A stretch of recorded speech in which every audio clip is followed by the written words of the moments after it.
হচ্ছেন কৃষক। এমন পরিস্থিতিতে ফসল উৎপাদনে বিরূপ প্রভাব শঙ্কা তৈরি হয়েছে। নিয়ে বিস্তারিত জানাতে শরীয়তপুর থেকে যুক্ত আছেন সহকর্মী কাজী মনিরুজ্জামান। মনির, জানাবেন সার সংকটের ও দাম বৃদ্ধি নিয়ে কৃষক ও বিক্রেতারা কি বলছেন?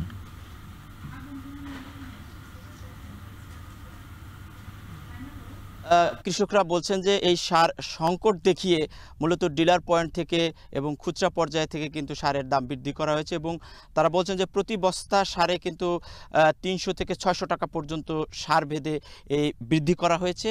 এর ফলে তাদের সার কম কিনছেন তারা এবং এই ফসলের ক্ষেত্রে তারা চাষাবাদে কম ব্যবহার করছেন এবং এর প্রভাব পড়বে উৎপাদনের ক্ষেত্রে।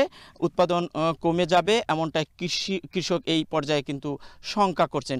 এই মুহূর্তে শরীয়তপুরের মাঠ জুড়ে কিন্তু রবি শস্য হিসেবে কালোজিরা, ধনিয়া, পেঁয়াজ, রসুন, এই জাতীয় এবং তেল জাতীয় যে সরিষা, এই জাতীয় ফসল কিন্তু বেশ আবাদ হচ্ছে এবং আবাদের কারণে কিন্তু চাহিদাও বেড়েছে সারের।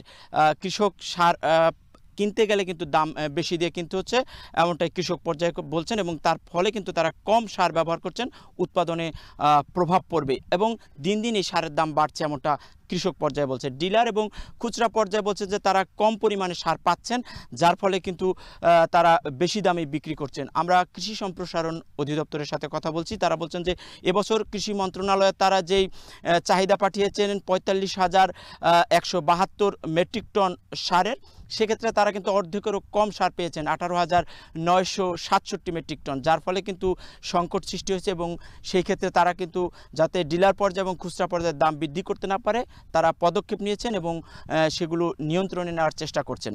উজ্জ্বল, নিচে আরও একটা বিরতি, সঙ্গেই থাকুন।